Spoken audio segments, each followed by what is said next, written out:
Hey folks, David Stewart here. The World of Warcraft Burning Crusade Classic. Should you play it? Well, it's coming out on June 1st, so that time is rapidly approaching. Hopefully I'll be able to give you some information to help you make that decision rather quickly, because the pre-expansion patch is actually dropping in a couple of days, in May 18th, and I think they are opening up Draenei and Blood Elf characters during that time. That's not the way it was live at all. You didn't get to start leveling your Draenei or Blood Elf characters until the expansion was live back when it came out, but whatever. I think they're making that decision for whatever reason. I think they're also rushing this a little bit to try to get quarterly earnings reports, gather up some sub money before the quarter ends and you have to give all of your revenue reports. That's just the way it works in a big corporation. It's not so much long-term planning or quality. It's really about trying to get that bottom line on a quarterly basis. So should you play TBC Classic? The distilled answer would be, do you want to play the Burning Crusades content with the Burning Crusades gameplay with modern Blizzard interacting with it? If the answer is yes, then you should play it. And if the answer is no, I don't want what modern Blizzard's going to do with it, which I'll explain there's a cash shop, including selling mounts, and then some changes to spell batching, which I'll explain in a minute, then you probably shouldn't play it. I will say, if you never played Burning Crusade back when it was live in 2007, Gaming Ground Zero, if you've heard me talk about that, probably the best expansion to the game as far as end-game content goes and the overall state of players playing at level 70, the highest level of the game. The way the content interacted with players, the way players interacted with content, the various tiers of raids and dungeons, all of that was probably the best state that the game has ever been in. So if you didn't get to experience that, it's quite good, and I'll go into depth with that. It's a little kinder to your time, I think, than Classic is as far as going out and interacting with the world because of flying mounts. That also kind of sows the seeds for, I think, a lot of the design changes that have made the game not quite as fun as it was in Classic. So overall, I like Classic more than TBC as an entire game. But if you're just looking at in-game, you're probably not going to find a better and more engaging in-game than the Burning Crusade. It was just great. So let's start with that. It was the best in-game ever, and there's a bunch of reasons for that. It had the most content of any expansion. It had, I think, 9 raids.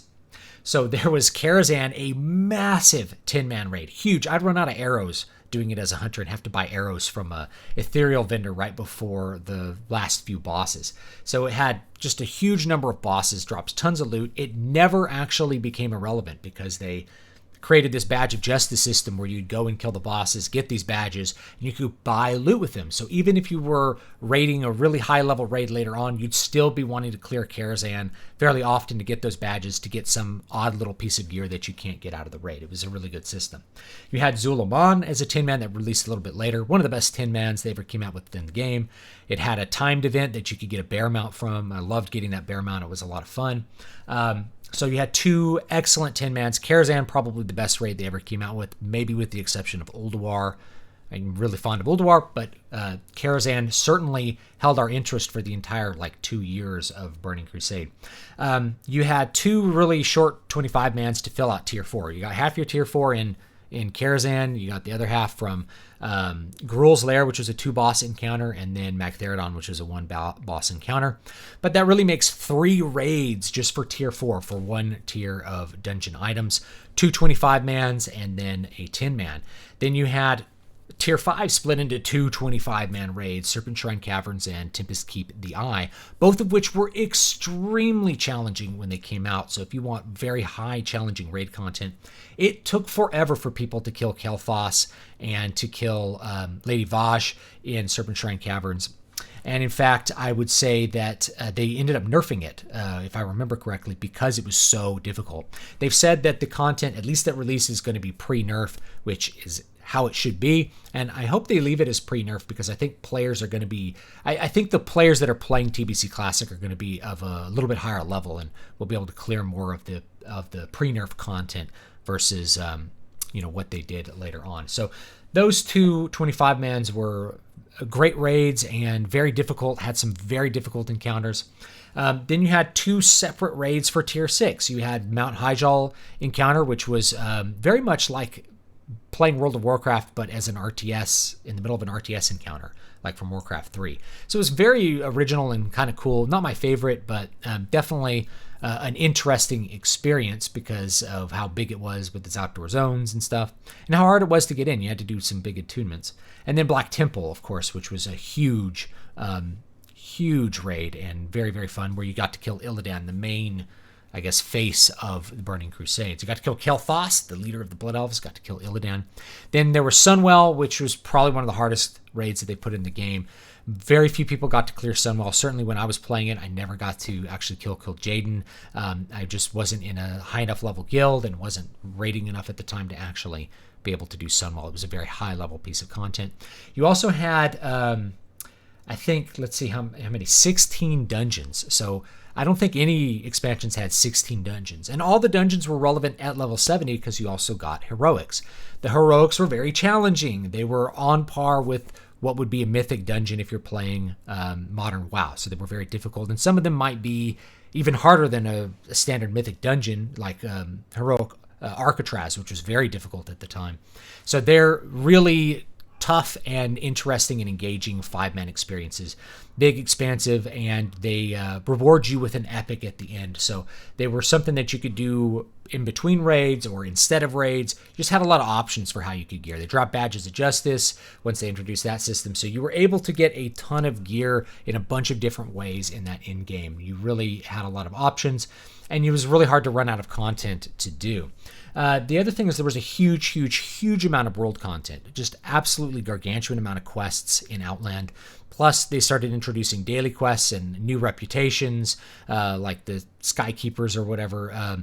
They had so many different reputations for you to choose to interact with and do daily quests for and get gold for. And so many different places to go out and farm, because professions were also the best that they've ever been in World of Warcraft, by far. So after this, they had some kind of weird design choice where they were like, people were choosing professions because they were making them powerful. And we want them to do professions because they like to do them. This is a problem with reward systems where it's like, I want people to do things because they find it intrinsically rewarding, and then you're confused why they don't do those things.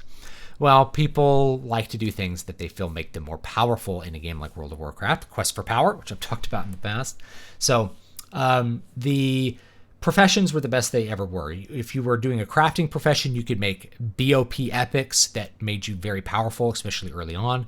So if you want to get a filled out set of epic gear, you could do tailoring as a spellcaster and get 3 epic pieces. And if you got the patterns out of the dungeons, you could do like 5 or 6. So you got a ton of epics that you could just craft, which was amazing. And the other ones, like the gathering professions, are very valuable because you had now 3 professions that use mining, so jewel crafting, engineering, and blacksmithing. And of course, herbalism is always going to be relevant because you are always going to need to be making flasks and stuff for alchemy, and alchemy was still quite relevant. I'm not sure if they're going to launch with what patch they're going to launch. Originally, you could stack elixirs, and that's what we did early on to clear out Karazhan, like the first week it was open. I don't know if we got a server first or not. I don't even remember. It was pretty early. Like we got Karazhan cleared out pretty fast. And what we did is we would, like I played Hunter, so you'd bring every single level of elixir and you'd take all of them for like every encounter. So you just had bags full of elixirs to like buff up your character, plus you would flask in order to get through those encounters. But it was pretty cool. I got a bow off of Prince Melchizar that I actually used for the rest of the expansion. I never got an upgrade. Would you believe it? So all that stuff was great. The pre-nerf content was very good. Every class had a place in Burning Crusade. Not just every class, but every spec. Starting in Burning Crusade, you had this thing where rather than people playing a class, like I played Druid, they played Feral Druid. They were not just their class, but the spec of their class, their subclass, if you will. So TBC's when that really came into its own, and every single tree was really pretty good. There was virtually no dead specs in the game that I can really think of. That is not the case for Classic. There were some specializations that were just not viable, even through the end of Classic, even with all the different changes. That's not the case with TBC. Not only is it not the case, like every spec is pretty much viable, they're viable for a really cool reason, which was utility, raid utility, and just general different things that you could do with each spec. So if you wanted to play Moonkin, no one really wanted a Moonkin in Classic. You might bring one for the buff in the raid, but Moonkids could do really good damage in Burning Crusade. Not as good as a mage, but they buffed all your mages and warlocks. So you always wanted to bring a Moonkin. You weren't giving up very much damage to bring the Moonkin, and you were gaining a lot of damage in all your pure damage dealers. It's the same thing with Hunters. Hunters were not very good in Burning Crusade raids, but they buffed your rogues, and they basically buffed your rogues and your warriors tremendously with a couple of talents they'd have. So you'd bring a marksmanship hunter and a survival hunter and a beast mastery hunter. You wanted one of every spec because they gave different buffs onto your rogues. They would like debuff the boss in different ways. So you'd always want to bring like every spec. You'd want to bring an enhancement shaman for Wind Fury Totem and throw him in the melee group. You'd want to bring a feral druid and throw him in the melee group or whatever for Heart of the Wild to give that crit boost. So you brought pretty much every kind of class you can. Elemental Shaman for their various totems, right? You brought all of these classes, and of course, heroism / bloodlust. You wanted to bring every class in your raid. There was no class that felt like didn't have a place. And that's important because the raids also went down to 25-man. 25-mans were easier to fill out than 40-mans for sure, and it changed the entire face of World of Warcraft in a lot of ways. So let me get back to thinking about some of these things kind of accurately, because I think a lot of people remember Burning Crusade very fondly, but some of the things that made Burning Crusade great was a spillover from what made Classic great. A lot of the attitudes from Classic spilled over into Burning Crusade, even though the systems had changed and slowly the attitudes would change. So one thing was corporate raiding apparatuses started to disappear in Burning Crusade. So big raids where you had to bring 40 people required a big guild. And so 25-man's a lot easier to do. That meant that virtually every guild broke up in Burning Crusade because switching the raid size just necessitated the guilds split up and do different things because not everyone could have a raid spot, etc., etc., etc. It's a lot easier to manage 25 people versus 40, so it required less rules and corporate structure to your guild. You could do things even without a guild site. You used to have a guild website, like back in Classic, if you were serious, a serious guild. So that's something that I think a lot of people may miss. Now, the launch of Burning Crusade was amazing. There is, as far as I know, they're going to include some things that weren't there with the launch, like you're getting Blood Elves and Draenei early. You're also going to have, I think, a Looking for Group tool, which wasn't introduced till later in Burning Crusade, but it's not auto-queuing. It's not doing the dungeon auto-queue that you had from Wrath of the Lich King, which completely ruined. It's one of the things that ruined the game, was the auto-queuing system. Yeah, you make a group, you have to fly out there together, summon people with the summoning stone, and then you can go do the dungeon. In a lot of ways, Burning Crusade was the beginning of the end because it felt completely different from Classic because of flying mounts. So flying mounts let you just skip over content and go exactly to where you need it. Like if I wanted to farm Cobra Scales, I'd fly over to Shadow Moon Valley to the two towns where the Cobra spawn. And I would just fly down to a spot where I could just shoot the Cobra, kill him, skin him, fly over to the next one, kill him, just do a little loop. And I really didn't have to kill anything else or deal with any other danger. So Cobra Scales are really easy to get. That could be a good or a bad thing. It definitely saves you more time. So if you're wanting to go out and interact with the world, it's way more efficient in Burning Crusade because you can just skip the danger of the world. But it reduces the feeling of the world being a dangerous and impressive place. That's why Classic overall is better. It was just a more epic and profound feeling. But if what you're wanting to do is farm and raid, well, flying mounts are very good for that. So it does introduce that. It is a little bit easier on your time. It also killed world PvP because all you have to do is res and fly away. Or, you can res and, go up in your mount and not have mobs attack you, for instance, even on a PvE server. So the world is less dangerous. The only danger you'd have to worry about if you went like AFK on your mount was like sometimes you had mages that were set up with AP Palm Pyro and they fly around and just kill you on your mount and then like slow fall down to the earth. And so you die and maybe your corpse would be up in the air originally. Now they I think they make the corpses fall down. So you'd have to spirit res and stuff. That was kind of annoying. So world PvP was both more annoying and also not present. You'd want to go out and farm elementals. You'd have to do world PvP. And then the world PvP wasn't like, well, let's stand and duke it out. It was like, I'm going to drop in, gank you, kill a couple of these, and then, fly away. That was the way world PvP was. It was very annoying. So world PvP basically went away, and the instance PvP you got was arenas. Now, if you really like arenas, Burning Crusade has them. I think they're much worse balanced than they were later on. In fact, in 2v2s, you ended up having a couple of class combinations that just were easy mode. Everybody ran them, and there was just a handful of ones that at high levels you could play. And that would be like Druid Warrior, or like Druid Rogue, or, I guess like Priest Warrior, Priest Warlock, things like that were very fun to play with 2v2s. And then if you weren't one of those classes, you were kind of left out. Hunters were really bad in Arena, for instance. Things like that. So if you didn't like arenas, you were kind of out of luck, because Battlegrounds you couldn't get gear through Battlegrounds. Battlegrounds just basically became irrelevant. You farmed honor to buy belts and stuff like that. It was just pretty unfortunate. So, that's the way that it is. If you're really wanting to play like your Boomkin Druid in arenas, you might be able to do it. You might be able to make it work if you really want to, but it gets pretty heavily dominated by a couple of classes like Resto Druid and stuff like that.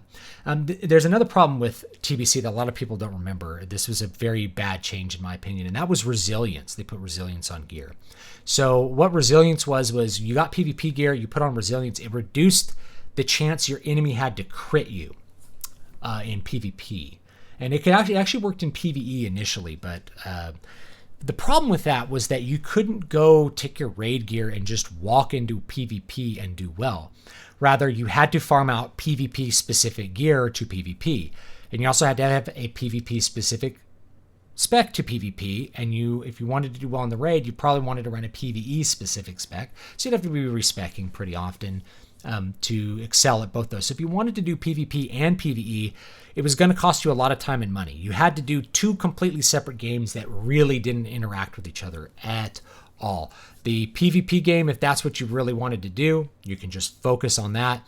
And if the PvE was what you really wanted to do, you could focus on that. But you really didn't have the option to just mix and match them. You had to either do all PvP and all PvE or just pick one because of that resilience change. You could not compete in arenas without the resilience gear.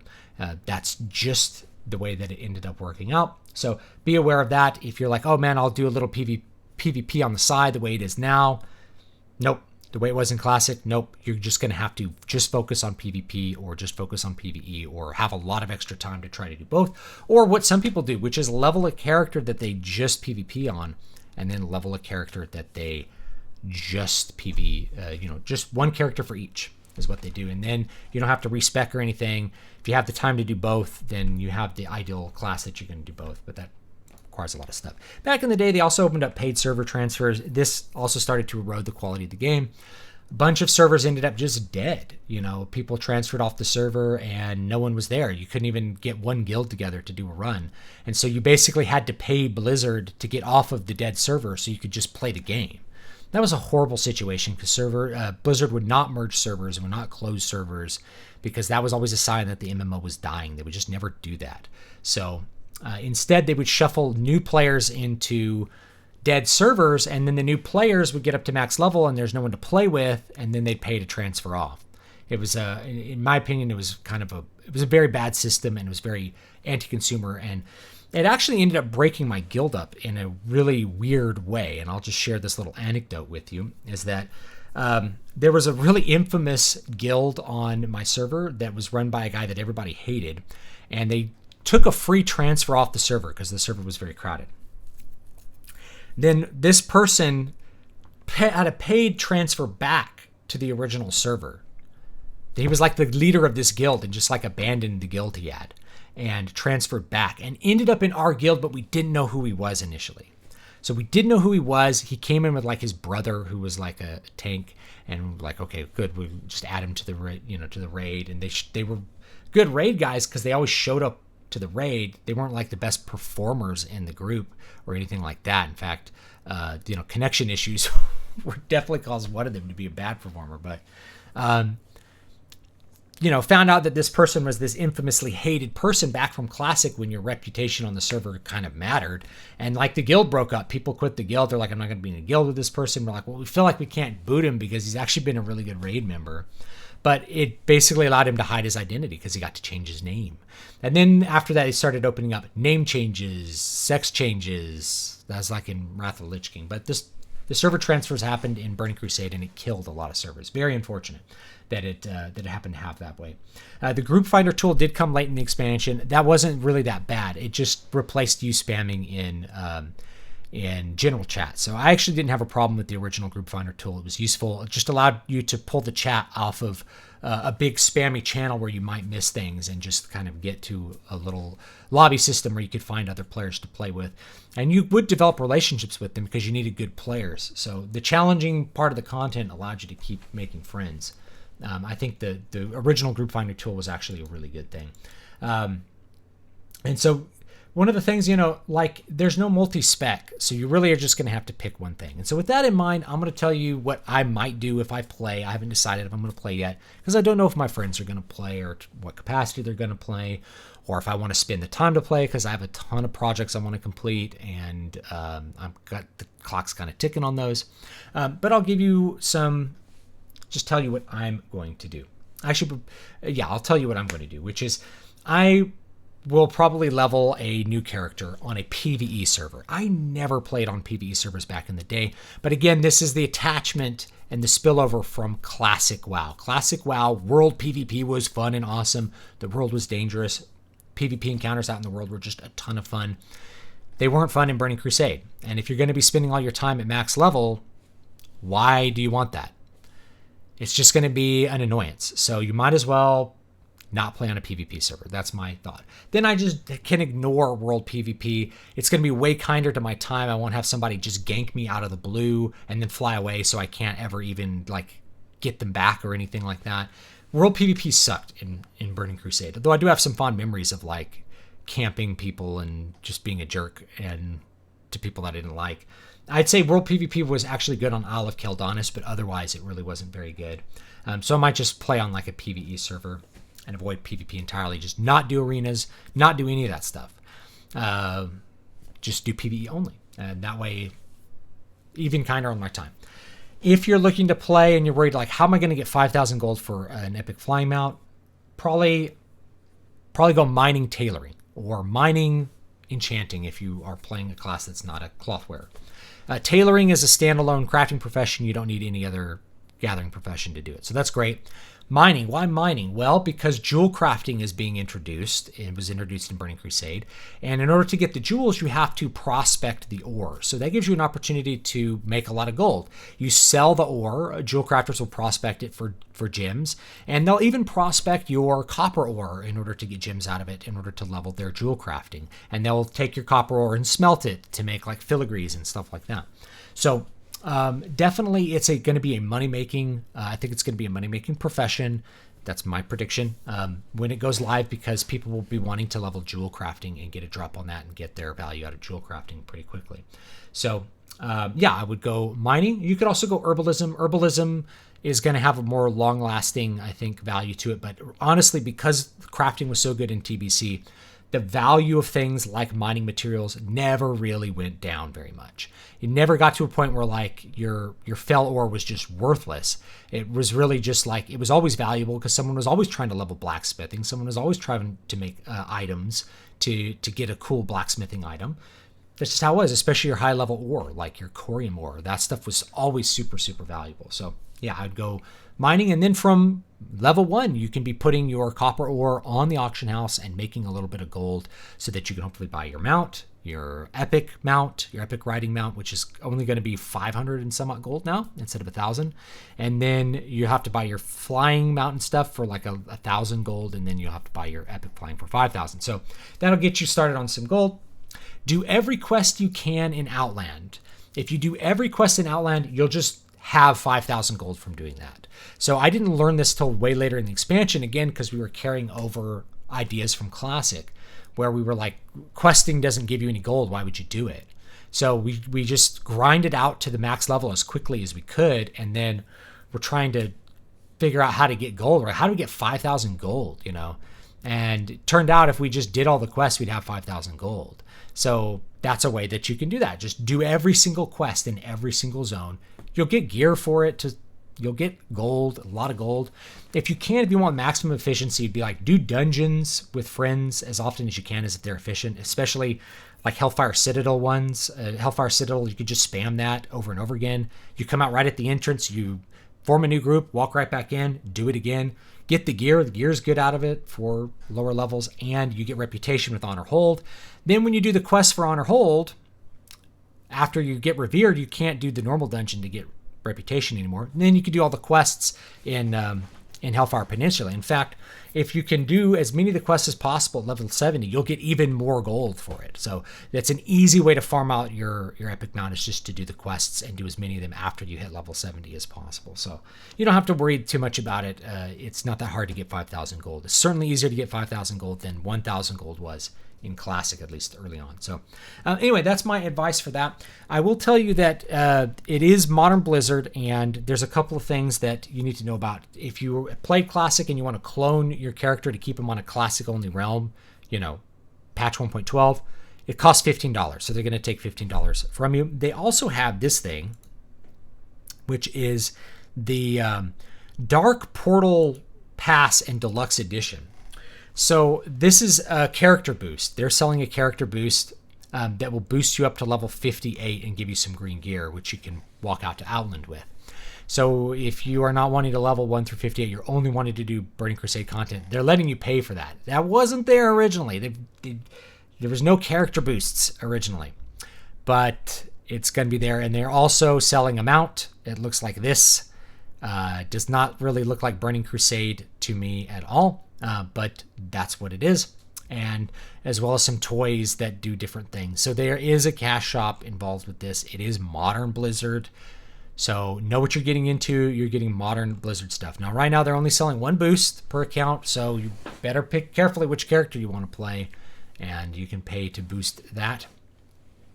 Or you need to, if you want to play Blood Elf or Draenei, you have to level it from level 1. I don't know why they're doing that, but that's the way it is. So if you're any other race, you can pay to boost it to level 58, which is just paying to skip the Classic experience right now and getting to go straight on to Outland instead of doing that. Otherwise, you got to level a Draenei or Blood Elf from level 1 and put in the time. I'll probably just, if I play, I haven't made my final decision, then I'll probably play a Draenei or Blood Elf on a PvE server. So thanks so much, guys.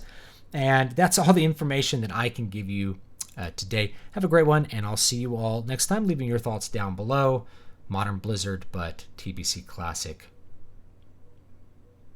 Bye. Yeah, modern client, too. Oh, I forgot spell batching. So here's the other downside to this with spell batching. So spell batching basically means the server processes your requests to do actions in the game. They used to do it every 400 milliseconds. Now they do it instantaneously, like 10 or 15 milliseconds. What that means is that you used to like cast a heal and someone would die and it would go off, but it wouldn't heal them because they'd be dead. So things wouldn't line up right. Now you might be able to get the heal off. So the game's a little bit more responsive. That's not the way it was. It's not the same as it was, but you may like that better. Whatever. I want to let you know that that change exists. So thanks so much, and I'll see you guys next time.